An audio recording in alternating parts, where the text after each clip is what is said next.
So like I'm seeing people, that I know that are buying chasyr tokens, right? Chasyr tokens, and I just want to make sure that you guys understand, more about it because it sounds like, it's expected to be complicated because it's cryptocurrency.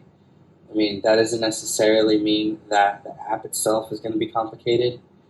The whole goal, like over the last 3 years of building Chaser and doing it the hard way and the long way, and even pivoting the company this year in May, we pivoted to like a whole fucking, sorry, a whole different idea. And that was the best decision I've ever made. I was very scared that my team wasn't going to like the idea, and they loved it. I should have probably brought it up sooner, but I was really, really determined to, create a ride sharing company like powered by cryptocurrency.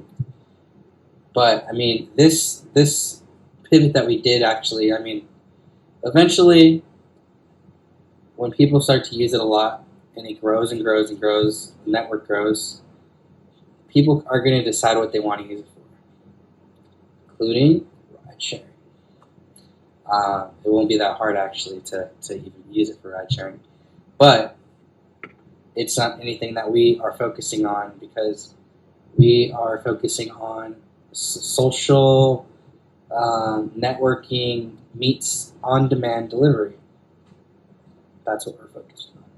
And the token, the way that our cryptocurrency is going to be working in it, it's not that you're going to need to have it to use the app because you don't need to have it, but every single user in the app is going to earn it regardless as like a bonus. It's like a rewards program. So everyone's spending and earning actual money, which is awesome. It doesn't scare people away. And we want this to be easy for everybody. The point is to make it super easy so that, people realize that if they get really good at using Chaser and they actually get other people to use it that they know, not people they don't know, because that could help. That'll help the whole company. Yeah, that's cool. The whole end goal of it. It does help it, but we want you to use this with people you know, with your friends, with your coworkers, your neighbors. Maybe you live like in a downtown loft or like just an apartment with like 50 stories. Chaser's gonna, pretty much connect you guys. And the better, everyone uses it, the more money everyone's going to save, the more money people can make with it if they wanted to use it for that reason. And by sharing resources and I know I'm going off subject, but like it's gonna affect a lot of things. I was just talking today about how now stores or drive-throughs. Let's just use food because we are basing it off of a food delivery thing at first. It is going to be pretty much delivering like anything after that, like electronics or clothing or whatever.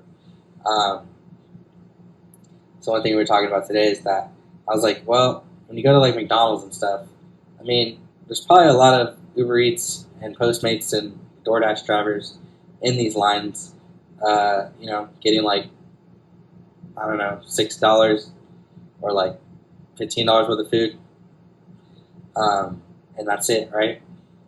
So with Chaser, what will happen if a lot of people use it in like one city? Say, for example, we'll use Fresno because that's where I'm from, and probably some of you guys for sure. Say now, people that are in the drive-throughs at McDonald's are spending maybe up to like $50 because they're using Chaser and they're getting an order for themselves probably or not, and then getting like 4 or 5 orders for people that they work with And I mean, people do this already with text.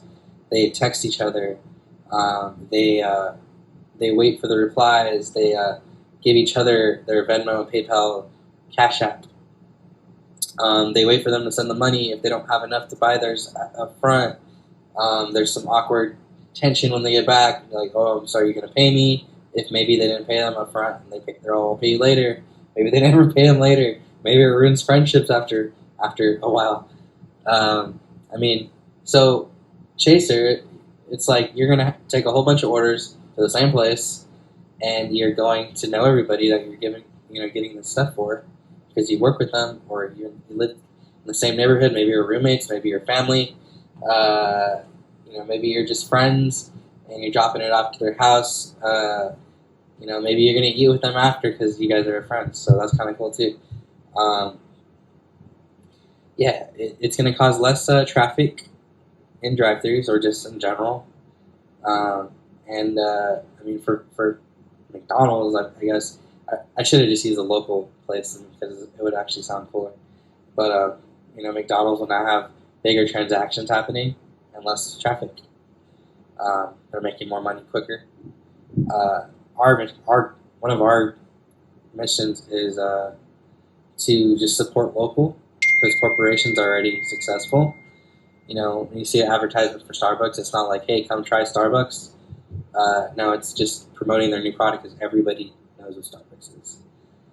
In our app, we're actually going to have advertising programs for local vendors to promote their new businesses, or their just local businesses, to people that want to get coffee, food for lunch, dinner, whatever.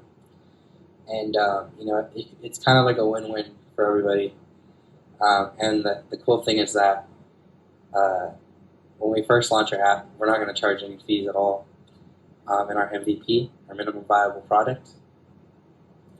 And after that, when we do charge, the maximum we'll ever charge is like 15 cents. And so like you can get like $100 worth of food, or like $500 worth of clothes delivered or whatever. It's gonna be 15 cents extra. But you do got to pay your drivers and stuff, man. I mean, you know them, so like you don't want to be a cheapskate. But they're also doing a lot of orders at once, probably. So you don't need to pay an arm and a leg like you're paying now for current delivery options. I mean, this video is supposed to just be talking about the token, but the token is basically our hybrid rewards program. So where when you level up your profile by using the app consistently, like a loyal customer or whatever, like loyal customer is just like an example for maybe like a Starbucks membership or program, loyalty program. That's what they call it. But anyways, ours is when you reach a certain level, you make so many chasyr points, you level up, you get experience, you guys, get badges and all this cool stuff, whatever. You can change your avatars, blah, blah, blah, if you get these things. But also, we're going to airdrop cryptocurrency and exchange those points for you. It won't be equal 1,000 points for 1,000 tokens, but it'll be really, really good anyways, to where if our cryptocurrency MPH is worth $100 and you have, let's just say, I mean, this isn't the right numbers, but say you've earned 1,000 tokens, and then we're just okay, well, let's just give them 100 of our tokens. So now that's what 10 grand you just made extra just for being part of our loyalty program.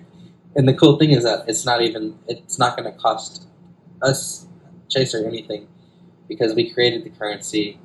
We're not losing money by giving it to our users. We made it out of thin air, and it has a value now. It's only worth less than 2 pennies, but we don't have an app. We don't have hundreds of thousands of users yet, so it's not expected to go up.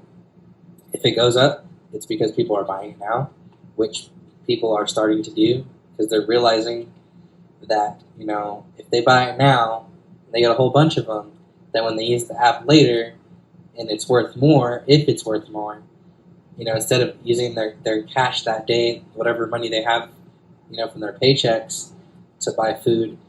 Now they have all these tokens that they can use to buy food, and like maybe they only spent $100 when it was a penny, and then now like it's worth like I don't know, like that $100 is worth like $5,000 in chasyr tokens, and can be used just like USD because it can to buy the food and stuff. And now they have more money. Now they're eating for like however long, if the token goes up. But that's what the token's involvement is. That's why we made it. That's a big reason or big thing that sets us apart from other delivery apps. I mean, we're a peer-to-peer delivery app. Other apps like say they're peer-to-peer, but they're not. They're really not. Um, if like Airbnb, if it was peer-to-peer, like then the app would just be only talking to the host, only paying the host, and Airbnb not getting any money out of it, and maybe like 1%, but no, they take like 10% or something, which isn't a lot anyways. But at the same time, it's like it's not their house. All they're doing is connecting people together, and I mean like it's not a big fee that you're paying, but like companies like ours, which I guess will be like one of the first ones. We're not greedy. We're going to go in there. We're not going to charge you anything. And if we do charge you anything, it's going to be 15 cents. Because we're very, very confident that the amount of users that will be on this app will be pretty much matching however many people have Facebook. I mean, like one day we can make a lot of money as a company. And we're happy. We're good. Yeah. So... I mean, sorry for getting into the monetization of it, but a lot of people do ask how are you going to make a profit if it's free? But there's a lot of ways to make money. I mean, Facebook did it. We can do it. And yeah, that's chasyr. That's the token. That is some of the things that it's going to affect. Some of the culture. I did talk about it a little bit. We have literally like tons of pages that we're writing about our culture. And how we're going to do things, how we do things now as a company, internally. And I mean, it's also going to be externally as well. So I mentioned that with supporting local because like we want to enhance lives and give everybody opportunities and empower everybody, to save money and keep the money in the communities and stuff like that. But anyways, that's it. See ya.